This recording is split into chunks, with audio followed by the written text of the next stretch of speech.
Muy bien, hermanos. Saludamos a todos nuestros hermanos que están en el Zoom, ¿verdad? Bienvenidos todos los que están en Facebook también, de parte de la Congregación Encuentro Poderoso 28.9 de la Ciudad de México, ¿verdad? Todos saludemos, hermanos. Bien, dice la palabra de Dios así en el libro de Daniel. Estamos predicando sobre el libro profético de Daniel. Y si quieren ir a la palabra, y si no, pues gracias a Dios, afortunadamente tienen sus oídos. Dice la palabra de Dios en Daniel 1:8. Daniel 1:8 dice así la palabra de Dios. Y Daniel propuso en su corazón no contaminarse con la porción de la comida del rey, ni con el vino que él bebía. Pidió, por tanto, al jefe de los eunucos que no se le obligase a contaminarse.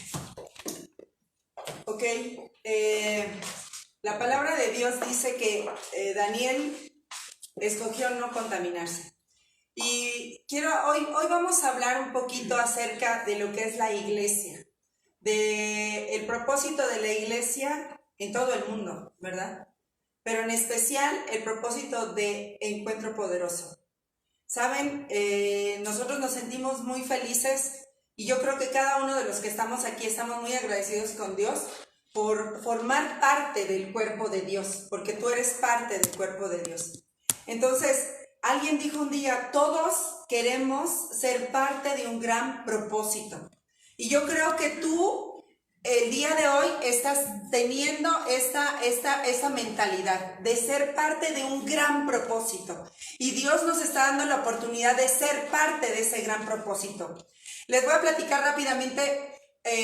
Cuando uno inicia una iglesia, nosotros ya tenemos 1 año y 7 meses más o menos de existir, y obviamente nosotros hemos tenido que pasar por situaciones, ¿verdad?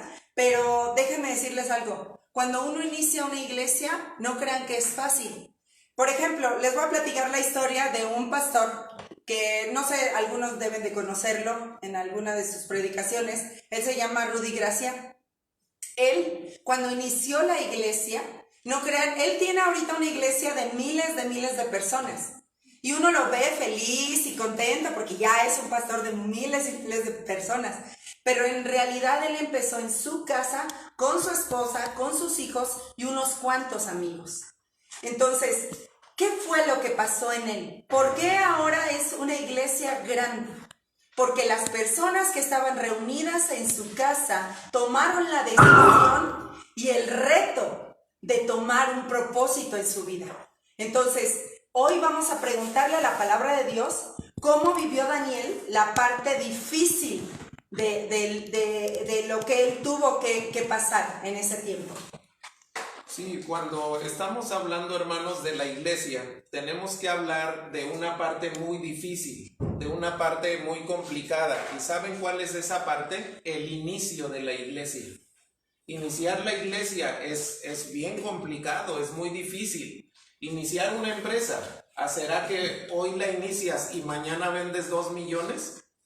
Iniciar una carrera, bueno, hoy inicias y luego ya los maestros te pusieron 10. Todo es muy complicado, todo es muy difícil, pero la mayor dificultad que enfrenta cualquier organismo vivo, y así es la iglesia, un organismo vivo, es el inicio. Pero siempre, hermanos, encontramos soldados como ustedes, como los que están aquí, como los que están ahí en Zoom, gente que ha tenido la disposición de invertir su vida en algo que valga la pena. Mis hermanos, por supuesto que necesitamos el trabajo, las empresas, la escuela para sobrevivir en este mundo y más en este México maravillosamente tercermundista. Pero esas cosas son temporales. Vale la pena invertir algo donde las cosas son eternas, porque tu vida va a dejar un legado, tú vas a trascender. Fíjate que Daniel, ¿cómo vivió la parte difícil Daniel? Este muchacho era de la aristocracia judía, era un príncipe judío, nosotros lo podemos leer en la palabra, y fue llevado cautivo a Babilonia, el imperio de la época. Era como si ahora de pronto te hicieran un kidnap un rapto de Estados Unidos y te llevaran a Estados Unidos, te dieran casa, te dieran ID y fueras de pronto un ciudadano americano. Así se parece, porque Babilonia era el imperio maravilloso de la época, era grandiosa Babilonia. Entonces, de pronto, de vivir en la aristocracia, Daniel y 3 de sus amigos se encuentran esclavos en Babilonia. Bien difícil el asunto, porque tenían que comer una comida corrompida, ofrecida a ídolos, y entonces ellos tuvieron que decidir respetar a Dios y no comer esa comida. Y el jefe de los eunucos les dijo: yo no puedo hacer eso, ustedes se van a enflaquecer, se les van a hacer ojeras, y cuando el rey los vea va a decir: ¿para eso te tengo? ¿Para que me trates así a la gente que va a estar en mi palacio? Y ciertamente los iba a matar. Lo cierto es que hubo una parte difícil. Nosotros de Daniel conocemos la historia, que llegó a ser gobernador de Babilonia, el tercero después de Nabopolassar, el papá, y Nabucodonosor. Él era gobernador sobre toda la provincia. Esa parte está padrísima. Sí, pero al principio no fue así. O sea, al principio fue un esclavo. Al principio fue alguien que perdió todo lo que tenía. Entonces, mis hermanos, soldados que persistan, soldados que se mantienen, soldados que luchan, que no se bajan del barco, en los inicios son grandes personas que Dios va a usar poderosamente para extender el cuerpo de Él. ¿Tú sabes que ese es un gran privilegio que tienes, mi hermano? Ser parte del inicio del cuerpo de Cristo, que va a seguir predicando el evangelio en las siguientes generaciones. Amén. Fíjense entonces que Daniel no solo vivió eso. Ustedes conocen la historia de Daniel. Daniel llega como esclavo. Lo que acabo de decir está en el capítulo 1, y ahora voy a leer un versículo del capítulo 2. El rey Nabucodonosor le dijo a todos los sabios del reino: el asunto que soñé se me olvidó. Si no me muestran ustedes el sueño y su interpretación, los voy a hacer pedazos y sus casas las voy a convertir en muladares. Y ahora vamos a hablar un poquito acerca de lo que es la prueba inesperada. Pues yo creo que cada uno de nosotros no esperábamos esta pandemia, ¿verdad? ¿O alguien sí la esperaba? No, ¿verdad? No, porque son cosas que llegan sin avisar. Son situaciones que llegan y ni modo, o sea, llegó y ahora todos tenemos que actuar diferente, hablar diferente, porque ahora tenemos que usar un cubrebocas, ¿verdad? Que ya no nos permite ver nuestros labios, nuestra sonrisa. Hace rato platicaba con Ingrid y le decía: me gusta ver tus ojos, porque yo sé que con tus ojos tú me estás diciendo que te estás sonriendo, ¿verdad? Porque tiene unos ojos de sonrisa así bien bonitos. Entonces, mis hermanos, esta es la parte difícil, esta es la parte, la prueba inesperada. Y como les he estado comentando ahorita, por ejemplo, y les comento de él porque yo es un pastor que inspira mi vida. Pero yo te quiero decir algo. Este hombre tuvo que pasar por una prueba muy, muy difícil, algo inesperado. Estaba en una gran campaña evangelística en otro país. Dice que miles de almas fueron tomadas para la palabra de Dios, o sea, fueron rescatadas. Pero cuando él regresa a su casa, su esposa cae enferma y en una semana muere. Para él fue un impacto porque ellos fueron un matrimonio joven, ellos conocieron juntos de Jesucristo, ellos iniciaron la iglesia. Entonces para él fue, hagan de cuenta que le cortaron la mitad de su vida. Entonces hay pruebas inesperadas, hay situaciones inesperadas. Y así como del pastor Rudy, yo también te puedo hablar de misioneros que han vivido situaciones horribles. Hay un misionero que se llama Reinhard. Este misionero, cuando él decide ir a predicar la palabra de Dios a África, parecía que todo iba perfecto. Pero ¿sabes una cosa? Cuando estaba él yendo a visitar a las personas, hacía tanto calor que él no aguantaba la sed y se le hizo fácil tomar agua de un lugar así, pues no limpio, pero era tanta la sed, la necesidad de tomar agua, que tomó agua de ese lugar y a él le dio malaria. Estuvo gravísimo y estuvo a punto de morir, pero dice que en esa prueba él estaba acostado y ya delirando allá en África.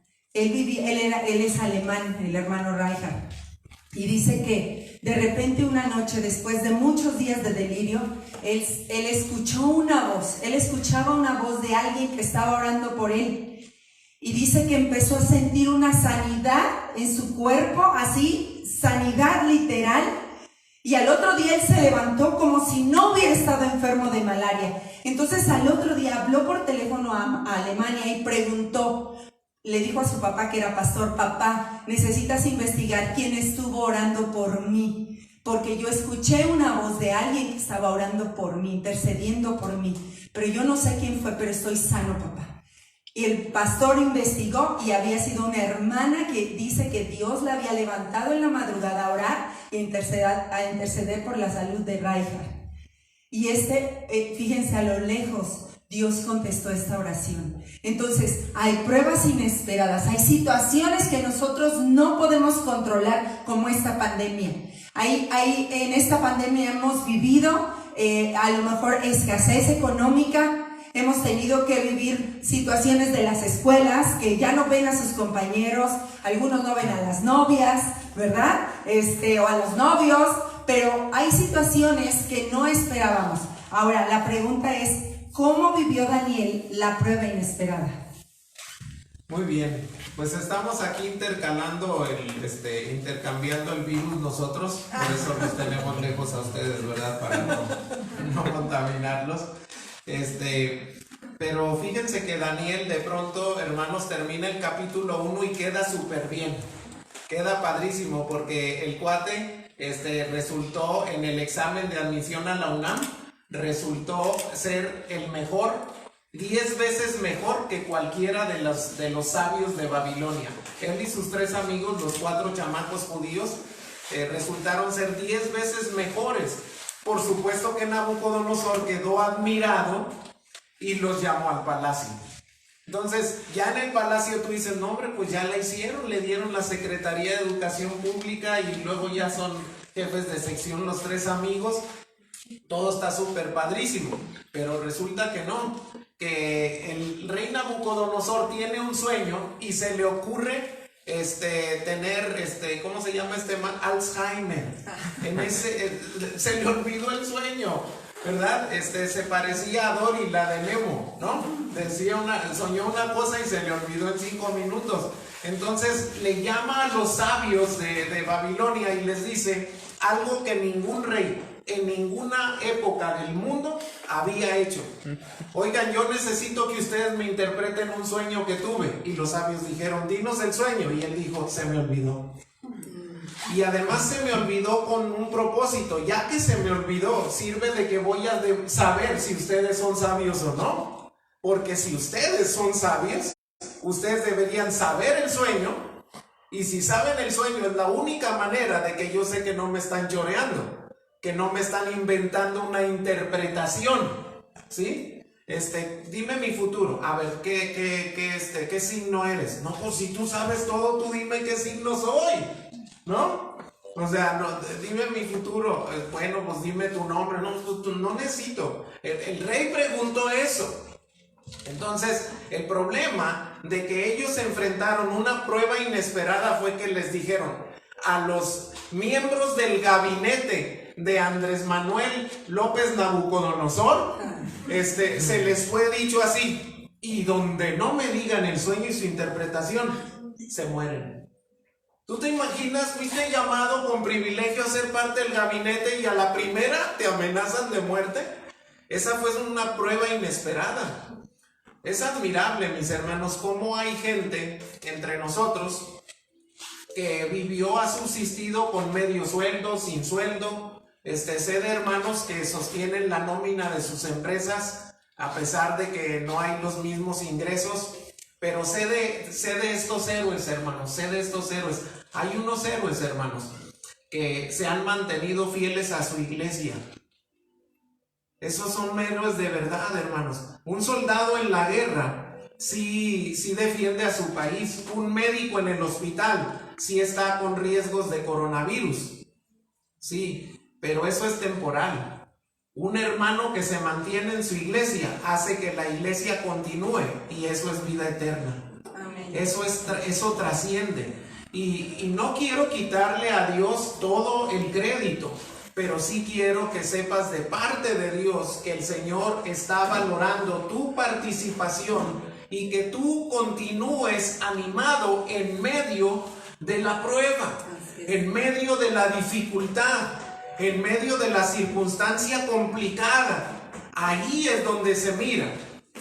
Y fíjense que ayer estuve en un velorio y el papá de las personas que estaba ahí, él decía con cierta tristeza, porque su esposa no murió de COVID, entonces no había restricciones. Y él decía con tanta tristeza que en este tipo de situaciones se miran los amigos. Y quiero decirte que en este tipo de situaciones inesperadas como una pandemia se miran los fieles, se miran los santos de Dios, se mira la gente que saca a relucir el cobre del verdadero amor a Dios. Y entonces así fue Daniel, ¿verdad? Él vivió esta prueba inesperada con este tremendo asunto de estar amenazados de muerte.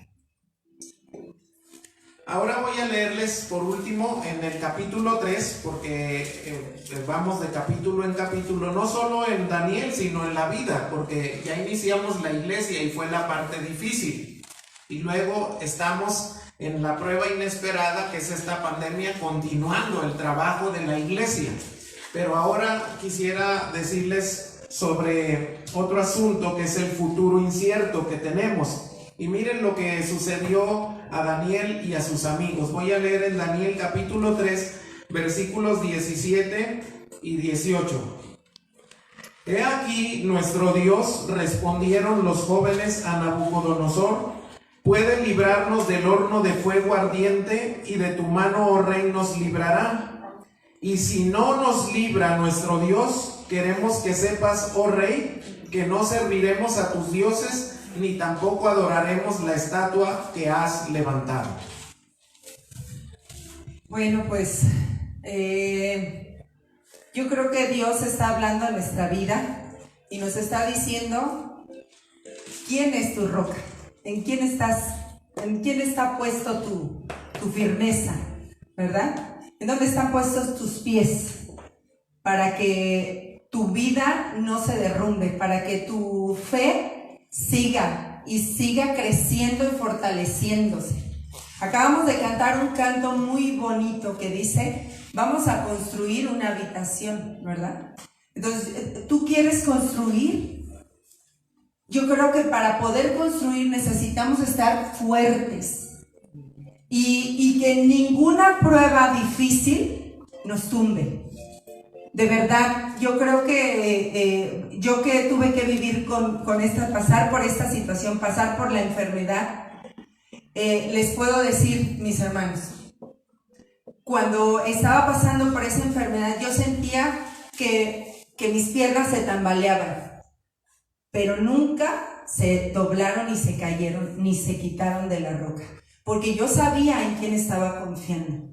Yo sabía que a pesar de cómo yo me sentía, el Señor estaba conmigo. Y yo creo que hoy Dios quiere hablarnos a cada uno de nosotros. Quiere decirnos, ¿cómo está tu fe? ¿Cómo están tus fuerzas? Necesitas redoblar tus fuerzas. El futuro es incierto. Sí, es incierto. Porque díganme, ¿ustedes saben cuándo el semáforo va a estar en verde? No sabemos. Ni siquiera las autoridades lo pueden saber, ni los doctores, ni nadie. Nadie lo sabe.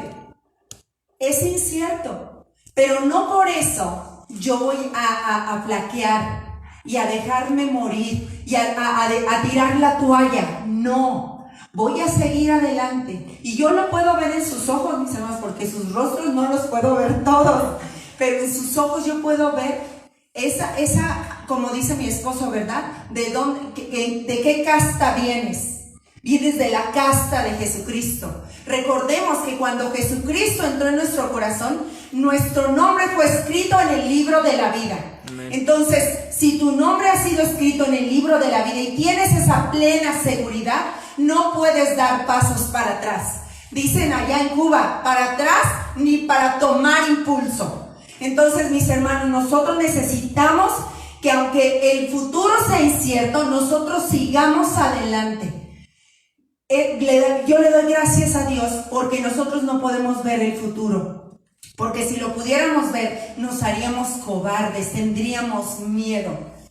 En cambio, cuando tú no sabes lo que va a pasar, pues puedes seguir adelante. Porque dices, pase lo que pase, yo voy para adelante. Entonces, mis hermanos, necesitamos ponernos firmes en la roca. Pensar, yo soy parte del propósito de esta iglesia. Mi Dios cuenta con mi persona para que esta iglesia pueda crecer. Y como les estoy platicando de un misionero, Reinhard, les puedo decir, este misionero fue un hombre fiel a Dios. Oraba, intercedía, y aunque parecía que uno o dos africanitos iban allí a la congregación donde él predicaba, y él había puesto una carpa inmensa, pero inmensa, porque él tenía mucha fe, pero se llegaban 2, 3. Pero un día el Señor mandó un milagro poderoso a ese lugar. El hermano oró por una persona que estaba enferma y la persona sanó. Y empezaron a pasarse la voz todos los africanos de ahí. De verdad, ojalá que algún día pueda yo pasarles ese video. Porque cuando tú miras la cantidad de gente africana que está reunida en ese lugar y él está predicando, miren, de verdad, el otro día mi esposo y yo decíamos, ¿como cuántos estadios serán esas personas? Porque, o sea, era un mar, o sea, no se veía, eran estadios y estadios llenos de personas, así como hay mucho desierto allá, se ve así inmenso, la cámara no alcanza ni a ver cuánta gente hay, no alcanza de tanta gente que hay. Entonces, mis hermanos, nuestra fe tiene que crecer. En este momento la gente está necesitando de Jesucristo. Ayer me habló una persona, amiga de Miguel. Estuvimos platicando. El Señor tocó su corazón. Claro, Miguel había estado trabajando, porque esa es nuestra tarea como hijos de Dios. Estar trabajando. Pero a veces Dios no te puede usar a ti, pero puede usar a alguien más. Y Miguel le dio mi teléfono, ella me contactó, ya somos amiguísimas. Y te puedo decir algo. Ella recibió a Cristo en su corazón y no podía dejar de llorar y darle gracias a Dios porque el Señor la había encontrado. ¿Sabes? Semanas pasadas, te aseguro que a lo mejor tú has tenido esa misma experiencia. No desistamos de hablarle a nuestros amigos, más ahora. Este es el tiempo, este es el momento. No dejes pasar la oportunidad de hablarle a tus amigos. Mucha gente está llegando a los pies de Jesucristo porque Dios usa todo lo malo para convertirlo en bueno. Y ahora quiero que nosotros nos hagamos la pregunta: ¿cómo Daniel miró el futuro incierto? Oigan, hermanos, mientras está Xiomara hablando, yo digo, chavos, me va a quitar la chamba, ¿no? ¿Ya se dieron cuenta que ella es la que me hace los sermones? Fíjense que yo, viene al caso, ¿verdad? Voy a platicar algo así en unos segundos de Cío. Ella era la secretaria principal del director del seminario donde yo estudié. Y tomaba clases de misiones con el doctor Pablo Larson. Y pero no era una estudiante de tiempo completo en el seminario. Entonces yo tuve una campaña evangelística en la iglesia que pastoreaba, Iglesia Bautista El Shaddai, y pensé, voy a invitar a un evangelista para que predique. Y entonces pues tú estás de alumno en el seminario y yo tenía 40 y tantos compañeros a quienes podía haber invitado, inclusive un buen número de compañeras mujeres. Y no sé por qué razón, a lo mejor porque estaba bonita, la invité a ella, ¿verdad? Y le dije, oye, ¿no te gustaría ir a predicar a mi iglesia? Y me dijo, bueno, va. Ese día hubo 10 personas invitadas, 10 personas no creyentes en Cristo. Bueno, las 10 aceptaron a Cristo. Y yo dije, no, hombre, yo me caso con esta chava. Entonces, así que ahorita que la estaba mirando dije, ay, no se le ha quitado, ¿no? Pero bueno, doy gracias a Dios por ello, por el legado, ¿verdad? Que Dios le permitió tener.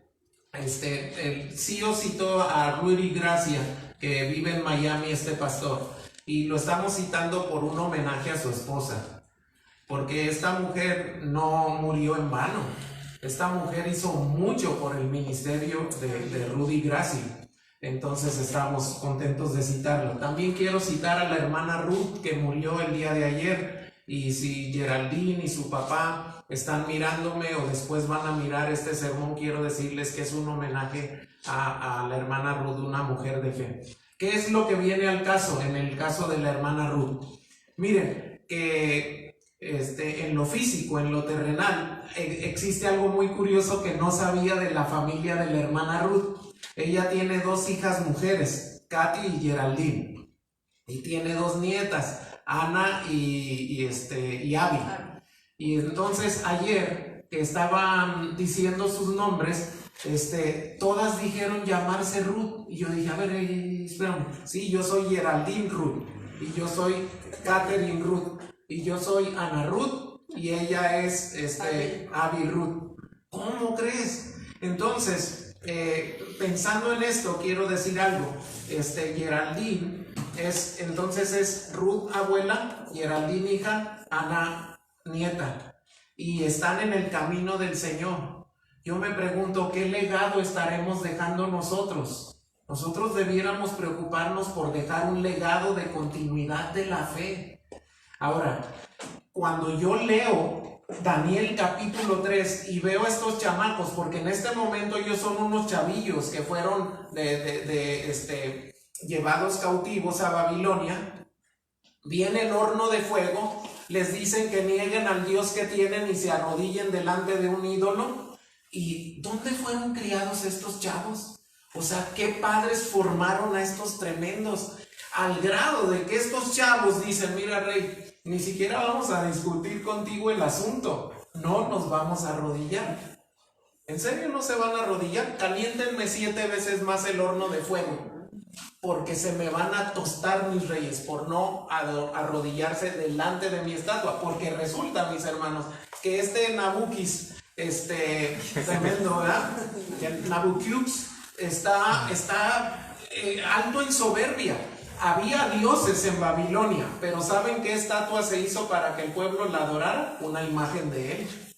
O sea, el tipo se fue más allá de sus dioses y luego amenazó con matar a todo el que no lo adorara. Entonces estos chavos dijeron, sí, chucha, y tu nieve, ¿de qué la quieres? O sea, no nos vamos a arrodillar. Entonces, hermanos, el legado de nosotros, ¿sabes? Si tú a lo mejor creíste en Cristo no hace mucho, tú tienes un legado que arrastras, que es el legado de la sangre de Cristo. Amén. Entonces, por eso estás aquí. Él te trajo con cuerdas de amor, te atrajo. Ahora tú preocúpate porque este legado continúe, ¿verdad? Como la hermana Ruth, que puede llegar, ayer que llegó al cielo a las 7 de la mañana, seguramente el Señor le dijo, gracias. ¿De qué, Señor? Gracias a ti que me tienes en tu reino. No, gracias porque miro a Geraldine, miro a Katy, miro a Ana, miro a Abby, que me aman. Gracias a ti. Entonces preocupémonos nosotros, hermanos, por dejar huella, haciendo que otras personas amen al Señor. Es que la cosa está bien dura, pastor, está difícil. No, si Daniel y sus cuates no la vieron color de rosa.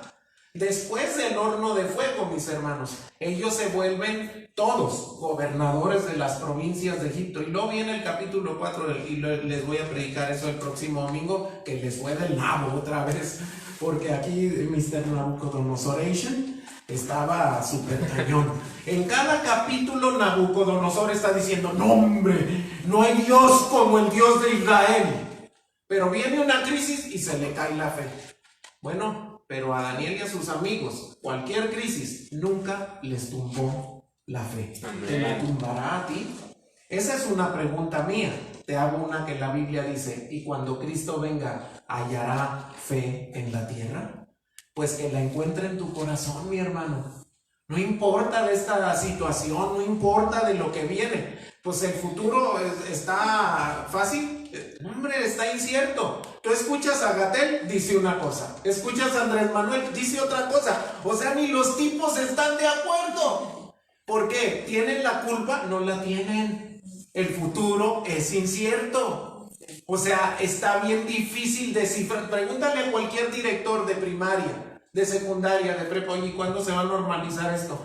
Como dicen en Guerrero, te va a decir, sepa Dios, ¿verdad? Porque quién sabe. ¿Cómo será tu futuro, mi hermano? ¿Estás seguro y garantizado? No. ¿Qué lo garantiza? La fe en Dios, la fe en Cristo. Cuando tú terminas de leer todo el libro de Daniel, son 12 capítulos, mi hermano. Hombre, ¿quieres hacer una pachanga?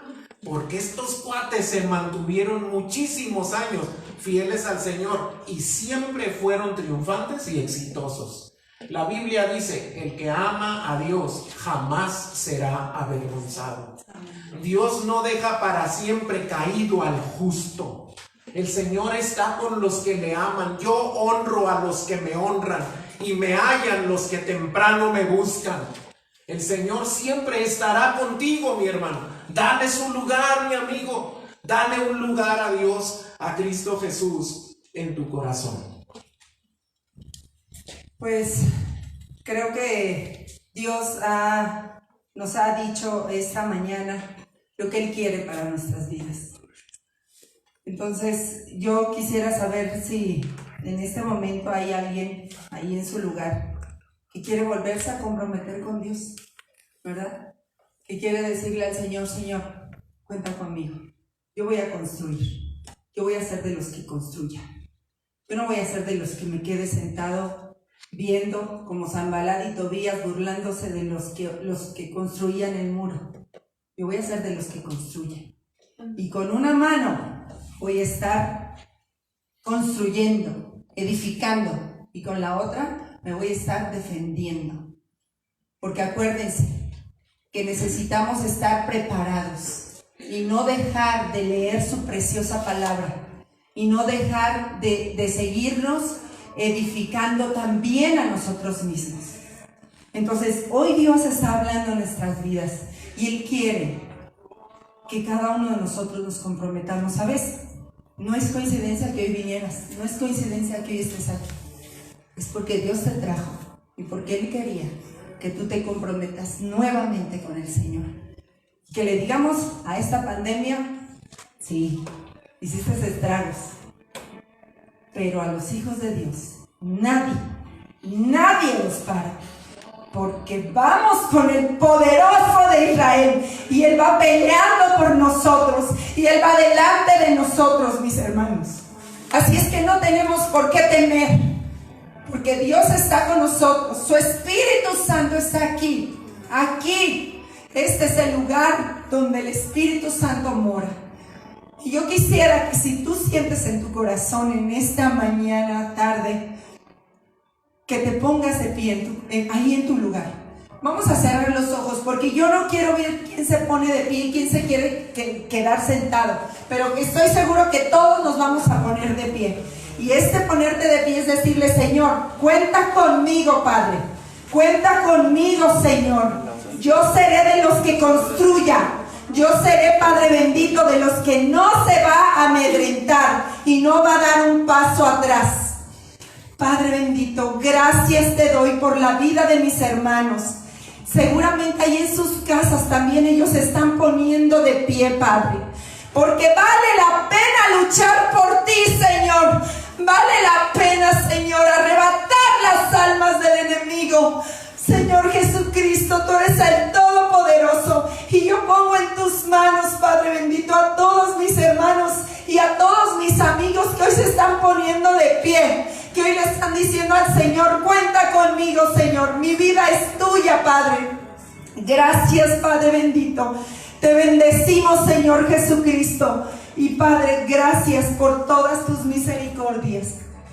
Señor, te damos muchas gracias por cada uno de estos hermanos y amigos que están ahí en el Zoom, que están en el Facebook, que están en YouTube o que están aquí presentes. Te damos muchas gracias, Señor, por la vida de cada uno de ellos. Esta iglesia intercede en este momento por la familia de la hermana Ruth.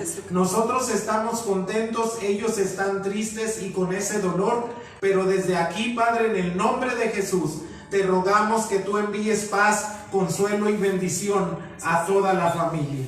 Padre Celestial, también recordamos que en este barco del tiempo difícil del inicio de esta iglesia, hay soldados, unos que están aquí, otros que no están aquí, que aguantaron los trancazos del principio, de cuando no éramos muchos, de cuando no teníamos nada, de cuando no había sonido, de cuando no había nada de lo que tenemos ahora.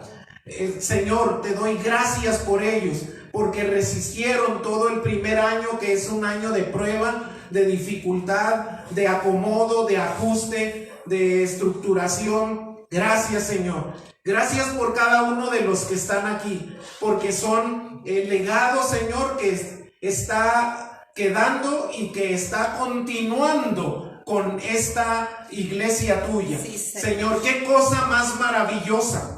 No puede haber en el archivo de cada uno de los que están aquí, están ahí viéndonos tras la pantalla, que tener en los anales de su historia el haber sido partícipes de la conformación de una iglesia. Amén. Que cuando nosotros ya no estemos aquí, la iglesia seguirá adelante. Amén, porque amén. Ni las puertas del infierno, dice la Biblia, prevalecerán contra ella. Así que, Señor, si acaso mis hermanos pensaban, o el diablo le había vendido a alguno de los que escuchan, que no tiene propósito, que esta vida es puro sufrimiento, que esta vida es muy injusta, pues ahora ya lo sabe, en su mente, en su alma y en su corazón. Él es partícipe de que el cuerpo de Cristo siga. Él es partícipe de que el cuerpo de Cristo esté creciendo. Y que estando aquí, Él está siendo partícipe de ser un pilar. Padre, si nosotros nos fijamos en un edificio como este, hay columnas. Las columnas no hablan, pero sostienen. Y así mis hermanos, Señor, no dicen mucho, pero son columnas que sostienen la obra. Y tú eres el Dios de la obra. La gloria es tuya. No estoy ensalzando a nadie terrenalmente, pero estoy glorificando a Dios por la vida de cada uno de los que están aquí y que han participado de la formación y conformación de esta iglesia, y que han decidido en sus mentes y en su vida continuar con una obra difícil. Por supuesto, tenemos un enemigo de la iglesia, Satanás, que lucha y pelea en contra de cada uno para que desista. Sí, pero Daniel, Ananías, Misael y Azarías no desistieron en medio de la prueba. Así sé, Señor, que cada uno de mis hermanos, en medio de la dificultad, en medio de la prueba, oh mi Dios hermoso, tú le habrás de bendecir y le habrás de sacar adelante. Te agradecemos, Señor, finalmente, que Daniel, Misael, Ananías y Azarías no hicieron eso para ganarse un puesto en el reino de Babilonia. Sin embargo, tú quisiste dárselos. Y la Biblia así dice en Apocalipsis, porque tú quieres que aquel que permanezca fiel, tú le darás la corona de la vida. Sé fiel hasta la muerte y yo te daré la corona de la vida. Gracias, Señor. Mejor puesto que cualquier otro es en el gabinete de Cristo Jesús, que tiene que ver con la salvación y la vida eterna. Porque ¿de qué le serviría al hombre ganarse el mundo entero si perdiere su alma? Padre, gracias en el nombre de Jesús. Te alabamos, te glorificamos y te aplaudimos a ti porque tú te lo mereces hoy y siempre. Amén. Denle un aplauso al Señor.